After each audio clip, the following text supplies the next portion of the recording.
जय हिंद दोस्तों। आज हम लॉयर, एडवोकेट और बैरिस्टर में अंतर स्पष्ट करेंगे। साथ ही हम यह जानेंगे कि प्लीडर और पब्लिक प्रोसिक्यूटर क्या होता है।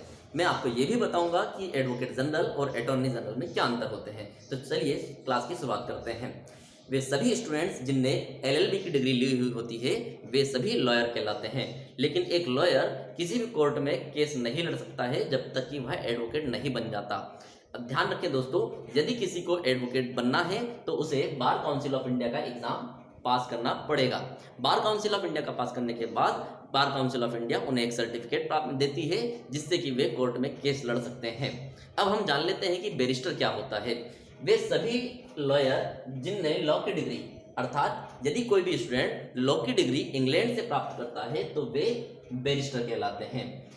हम अब आगे जान लेते हैं कि एडवोकेट की श्रेणियां क्या होती हैं।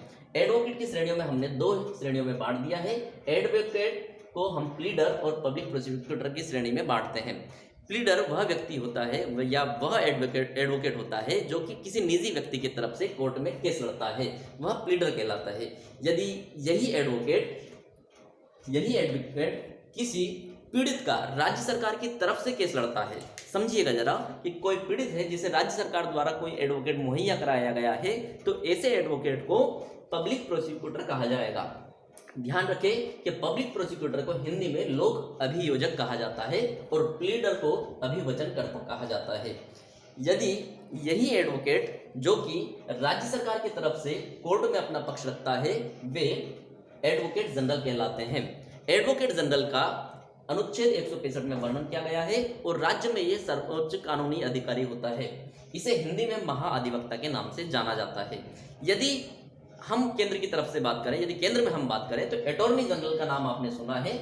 यदि कोर्ट में केंद्र सरकार की तरफ से कोई पक्ष रख सकता है तो वह अटॉर्नी जनरल होता है। यानी कि केंद्र सरकार की तरफ से कोर्ट में केस अपना सरकार का पक्ष रखने वाला जो एडवोकेट होता है वह अटॉर्नी जनरल होता है और इसका वर्णन अनुच्छेद 76 में किया गया है। आप जान गए होंगे कि अटॉर्नी जनरल क्या होता है। अटॉर्नी जनरल को हम हिंदी में महान्यायवादी के नाम से जानते हैं। यह केंद्र में यानी कि केंद्र सरकार में कानून का सर्वोच्च विधि अधिकारी होता है और यहाँ केंद्र सरकार को कानून के विषयों पर सलाह देता है।